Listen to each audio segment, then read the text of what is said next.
Hello, and welcome back to another Chris McPherson Show Daily Dose. And we are here to dive head first into round 2 of the NBL season. And what a week it was. Melbourne United have kept marching on. Cairns have proved they're no pushover. We've had comebacks, collapses, and even a banner night spoiled. We will get into all of that, and then we're going to finish it out with our official power rankings as voted on by our NBL gurus, myself, Ben Dunn, and Nathan Campbell. There's been plenty of agreement at the very top and the very bottom, but some interesting debate in the middle. Don't forget to hit subscribe down below and follow us across all of our socials. You can find us on X, on Instagram, on TikTok, and on Facebook at The Chris Mack Show to stay across everything NBL and much, much more with our daily doses and other episodes. Well, let's start with our round 2 recap. And Thursday night, it was the throwdown. We had the live watch-along here on The Chris McPherson Show. And Melbourne United wasted no time continuing to make statements. They're now 3-0 to start the season after powering away from their rivals, Southeast Melbourne Phoenix, 103-83 in the throwdown. It was United's third straight strong showing, and Milton Doyle again was cool and composed. With 18 points, Tyson Walker setting the tail beautifully with 13 points and 8 assists. And Southeast Melbourne had no real answers once United hit their stride. The scary part, Chris Goulding hasn't even suited up yet for Melbourne United, so watch this space as they get deeper. On Friday night, it was the Queensland rivalry. It gave us an early season upset as an unpredicted Cairns win knocked off Brisbane in that Queensland rivalry. Andrew Andrews pulled on the orange for the first time. Jack McVeigh stuffed the stat sheet with 19, 9 and 9, just shy of a triple-double, and Admiral Schofield found some touch. For Brisbane, Captain Tyrell Harrison was their saving grace, near unstoppable at 82% from the field for 22 points. Freeman Liberty and Casey Prather chipped in with solid numbers, but Cairns stood tall when it mattered, and that's a win that gave the Snakes huge confidence as they headed into their second game of the weekend later on Sunday. On Saturday afternoon, we headed to Auckland, and it was heartbreak for the Breakers. Up by 12 with under 7 minutes to go, they fell apart as Perth rattled off a ruthless 27-4 run to win it by 11. Jalawal Achul Jr. was a force inside, 21 points, 8 rebounds, 4 blocks, while Dylan Windler muscled his way to 20 and 15, a monster double-double. Christian Doolittle chipped in too, and suddenly Perth flipped the game on its head. For the Breakers, Parker Jackson-Kara did what he could for New Zealand with 18, but it's another bitter collapse that does expose some significant fragility late in games for the Kiwis. On Saturday night, it was banner night at the Wynn Entertainment Centre. It was rocking as Illawarra unfurled their championship banner and introduced new import JaVale McGee. The 3-time NBA champion put on a show showing exactly why he was one of the headline signings of the off-season. 32 points, 13 rebounds and some highlight blocks, but it wasn't enough. The Jack Jumpers played party poopers, grinding out a 5-point win, their second road victory from 2 away games to start the season. Bryce Hamilton had to work hard for his 21. Tiger Campbell showed his class with 17. And Tassie once again looked every bit the gritty, well-drilled outfit under Scott Roth. And early signs are that Tassie are going to be a nightmare for opponents on the road. We headed to Sunday, and it started with Cairns backing it up against Sydney in a 77-74 grind. Jack McVeigh was superb again with 24 points on 64% shooting. Throw in 9 boards and 4 assists, and it was a day out for the Cairns captain. Andrew Andrews added 16 and 7, while Rain Smith gave them a shooting lift with 16 of his own. While for the Kings, Kendrick Davis put up 21, but the team went a miserable 4 of 28 from outside the arc. It was clunky, it was ugly, and Cairns made them pay. Sydney will need more and need to develop their cohesion together to take the next steps. To close the round, Adelaide opened their season at home with a 7-point win over a weary Brisbane who travelled down from that earlier defeat to Cairns. Bryce Cotton was the man of the round with 39 points leading from the front. Casey Prather tried to spark the Bullets with 20 and 6 assists. And Tyrell Harrison kept up his strong weekend with 17 and 12 boards. But they just couldn't find enough in the legs after Friday night and the travel. And for the 36ers, it was a solid way to settle the nerves after a messy week off the court with a separation from Montrezl Harrell. So that is round 2 done and dusted. Plenty of storylines already starting to take shape in NBL 25-26. But what does this mean for where teams stand right now? Well, let's get into the official power rankings. Our NBL gurus have had their say. They've contributed, they've put their heads together, and they've pulled the votes to see where everyone sits. 2 unanimous selections at either end, 1st and 10th, and a whole lot of discussion in between. So here's how our ladder of form looks after 2 weeks.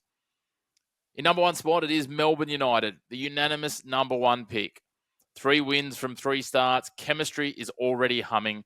And as I said before, CG43 hasn't even laced them up yet. Milton Doyle and Tyson Walker are leading beautifully. The depth is there. And when CG43 returns, this juggernaut could take things to another level with that sort of depth. Right now, they're setting the standard for absolutely everyone in the league and will continue to do so. In second place, we have the Adelaide 36ers.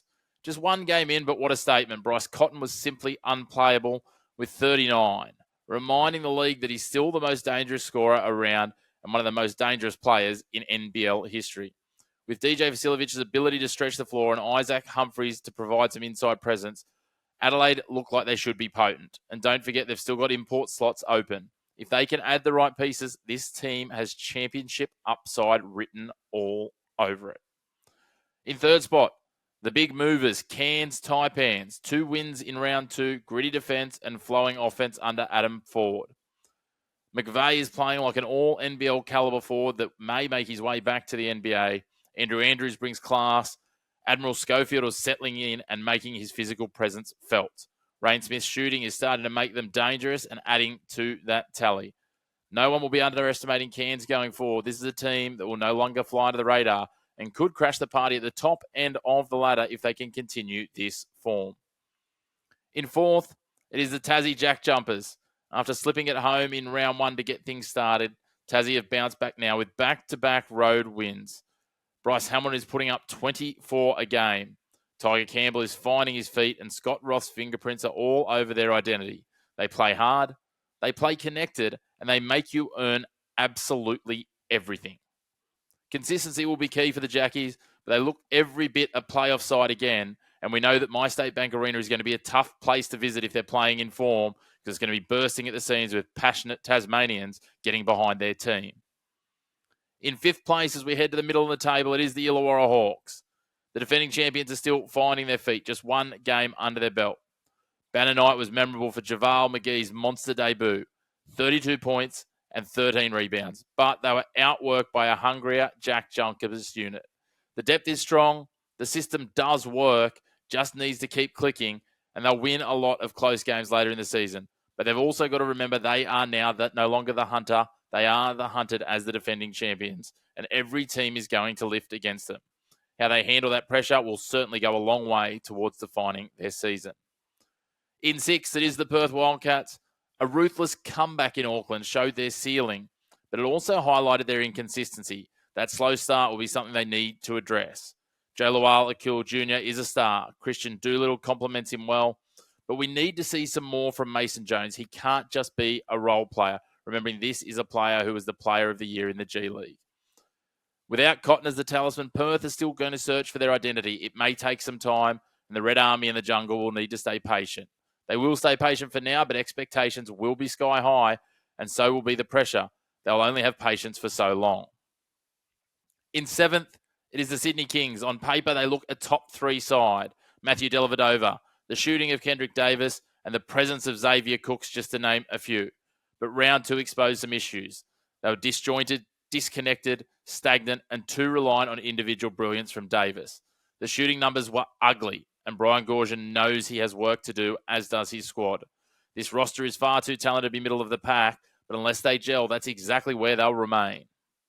In 8th spot, Southeast Melbourne Phoenix. A roller coaster first fortnight.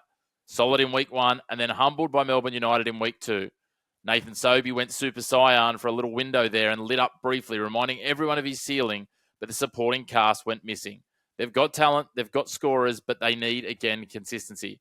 Right now, Southeast Melbourne feel like a side still searching for exactly who they are under Josh King. While they'll be animated, they'll be energetic, they need to find that consistent performance, and they haven't shown that just yet. We head to 9th, and we're getting to the bottom, towards the cellar. The Brisbane Bullets. Plenty of individual brilliance. Tyrell Harrison is in career best shooting touch. Casey Prather, rock solid as always, but the cohesion just isn't there. Freeman Liberty and Jalen Adams haven't clicked, and there seems to be some discontent. Injuries are biting, and there's already whispers of internal issues with coaching and players. There's certainly talent there. They've got an MVP. They've got electric stars. But the pieces aren't fitting together just yet. And in this league, time runs out quickly if you don't start winning, and you'll only be given so much rope. And finally, in 10th, unsurprisingly, another unanimous pick, the New Zealand Breakers. And with good reason, they sit last unanimous. Their collapse against Perth was brutal. 12 up with 7 minutes to play and then completely overrun. Their shooting woes continue, and Parker Jackson Cartwright is the lone bright light, clearly carrying some injury, but is still carrying their team. He certainly needs some help. Unless someone else steps up, it could be a very long, very frustrating season, and the land of the long white cloud will be known as the land of the long, long season. So that's how our power rankings sit after round 2. United stand tall at the top, the 36ers and Cairns hot on their heels, and the Breakers buried at the bottom. But we all know this is a league that can flip on its head in a single weekend or two. So round 3 tips off on Thursday night, and we cannot wait. It's an absolute beauty in Cairns up against our second-ranked 36ers. The Taipans will have a litmus test game if there ever was one. Friday night will also bring Perth versus Illawarra in the late game, a clash of two sides desperate to prove they belong. And then to top off your weekend, the New Orleans Pelicans are going to roll into Melbourne for a taste of crossover NBA, NBL action, taking on Melbourne United and Southeast Melbourne Phoenix. It's going to be a blockbuster weekend of basketball with those games and more, and we'll be here to cover it all. That's our Daily Dose. Make sure you are subscribed on our YouTube down below. Hit the bell as well to get some notifications about when our videos drop. And, of course, you can follow us on our socials at The Chris Mack Show. A big thanks for tuning in. We look forward to seeing you after round 3 on your home of all the black and white sport. No grey opinions here.